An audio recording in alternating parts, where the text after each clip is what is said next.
আমার বিয়ে হয়েছে 2 বছর হতে যাচ্ছে। আমার স্বামী বিদেশে থাকে। এই যে 2টা বছর গেল, এই 2 বছরে আমার স্বামী আমাকে কোনো হাত খরচই দেয়নি।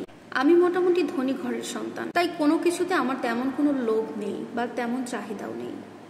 বিয়ের পর থেকে আমার যাবতীয় যা কিছু লাগে সবকিছু আমার বাবাই মিটিয়ে দেয়। ডাক্তার দেখানো থেকে শুরু করে কোনো কেনাকাটা বা যাবতীয় যাই দরকার হয়, এমনকি কোথাও যদি ঘুরতেও যাই, হাত খরচের টাকাটা পর্যন্ত আমার বাবাই আমাকে দিত। তাছাড়া যখনই যা দরকার হতো মাকে বললে মা আমাকে টাকা দিয়ে দিত। আমার হাজবেন্ড বিদেশ থেকে প্রতি মাসে তার মায়ের অ্যাকাউন্টে 1 থেকে 1.5 লাখ টাকা পাঠায়, অথচ এটা নিয়ে আমি কোনোদিনও কারোর কাছে একটা কথাও বলিনি। কিন্তু গত 2 মাস হলো তার মায়ের অ্যাকাউন্টে সমস্যা থাকার কারণে আমার অ্যাকাউন্টে টাকা পাঠাচ্ছে, এবং যখনই টাকা আসে সমস্ত টাকা আমি শাশুড়ি মাকে ব্যাংকে নিয়ে গিয়ে সাথে সাথে টাকা উঠিয়ে দিয়ে দিই।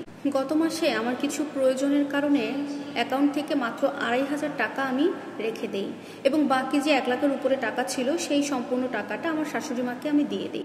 কিছুদিন ভালোই যাচ্ছিল, কিন্তু কয়েকদিন যাওয়ার পরেই আমার স্বামী আমাকে প্রশ্ন করে আমি কেন অ্যাকাউন্টের সম্পূর্ণ টাকা তার মায়ের হাতে তুলে দেইনি, কেন আমি 2,500 টাকা নিজে রেখে দিয়েছি, কেন তাকে আমি কিছু বলি নাই। এটার কারণে আমাকে অনেক বাজে বাজে কথা শোনায়, বকাবকি শুরু করে দেয়। তারপরে অনেক জোর গলায় আমি আমার স্বামীকে বলেই ফেললাম, তোমার টাকার উপরে তো আমারও হক আছে। বিয়ের পর থেকে তো এখন পর্যন্ত আমাকে কোনো খরচই তুমি দাও না। বিয়ের পর থেকে শুরু করে এখন পর্যন্ত ওষুধ খাওয়ার টাকা থেকে শুরু করে ঘুরতে যাওয়ার টাকা পর্যন্ত আমি আমার বাবা মায়ের কাছ থেকে নিয়ে আসি। কতদিন তাদের কাছ থেকে হাত পেতে চলবো বলতে পারো? আমারও তো লজ্জা লাগে, খারাপ লাগে। আত্মীয় স্বজন সবাই বলা বলি করে তোমার স্বামী নাকি এত টাকা ইনকাম করে। কই, তাদের তো কিছু বোঝা যায় না। তুমি তো তোমার বাবা মায়ের কাছ থেকে এখনো টাকা পয়সা নাও। কথাগুলো শুনতে কি আমার খারাপ লাগে না? এত কথা বলার পরেও আমার স্বামী আমার সাথে খারাপ ব্যবহার করতেই থাকে, এবং বারবার বলে আমি যে 2,500 টাকাটা রেখেছি সেটা যেন তার মায়ের কাছে ফেরত দিয়ে আসি।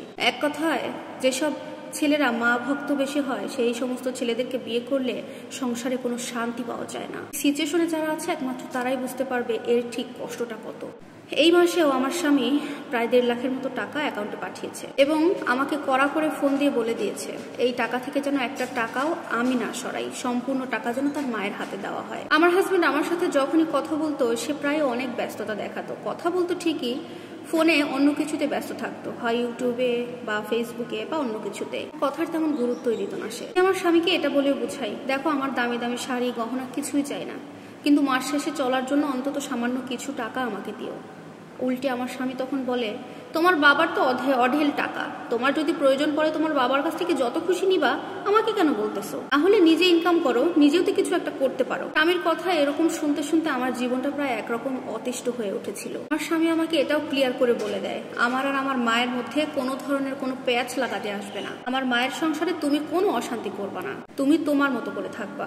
আমার স্বামী যখন বিদেশ থেকে দেশে আসার সময় অনেক দামি দামি কসমেটিক্স জিনিসপত্র অনেক কিছু নিয়ে আসে। এই সম্পূর্ণ ট্রলি ব্যাগটা এসে আমার স্বামী তার মায়ের হাতে তুলে দেয়। আমার ননদ আর শাশুড়ি মিলে সবটুকু ভাগাভাগি করে নেয়, আর বাকি যদি কিছু থাকে সেটা লকারে তুলে রাখে। হাজবেন্ড আমার জন্য কিছুই আনে না, বা আমার শাশুড়ি ননদও কোনোদিন কোনো সময় বলে না এটা তোর বউকে দে বা এটা ওর জন্য রাখ। পর্যন্ত কারোর মুখে আমি এমন কোনো কথা শুনতে পাইনি। আমার বাবার বাড়িতে যত যাই থাকুক না কেন, আমারও তো একটা ইচ্ছা থাকে আমার স্বামী আমার জন্য পছন্দ করে একটা কিছু আনবে। বিদেশ থেকে যখন বাসায় আসে রাত 11টা পর্যন্ত সে তার বন্ধুদের সাথে সময় কাটায়, তারপরে বাসায় আসবে, সবার সাথে বসে খাওয়া দাওয়া করবে, তারপরে রাতে তার চাহিদা মিটিয়ে ঘুমিয়ে পড়ে। আবার সকালে ঘুম থেকে উঠে সে আমার সাথে কথাও বলে না, পুরো কোনো রকমে খেয়ে লম্বা একটা ঘুম দেয়। ঘুম থেকে উঠে বিকেলে আবারও তার বন্ধুদের সাথে বাইরে আড্ডা দিতে চলে যায়, আবারও রাতে এসে খাওয়া দাওয়া করে তার চাহিদা মিটিয়ে ঘুমিয়ে পড়ে। এভাবেই আমার সংসার জীবনটা চলে যাচ্ছে।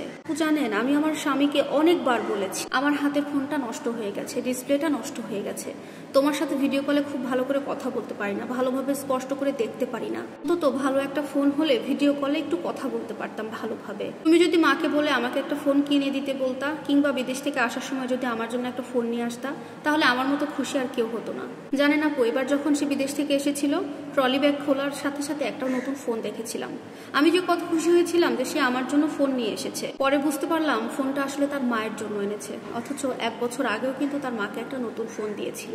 এত অবহেলা পাওয়ার পরেও দিনের পর দিন আমি এখনো এই সংসারে বেঁচে আছি। আমি আমার হাজবেন্ডকে যতই বুঝাই না কেন সে কিছুতেই কিছু বুঝতে চায় না। আমি জানি না এই সংসার জীবন আমি আর কতদিন টিকিয়ে রাখতে পারবো।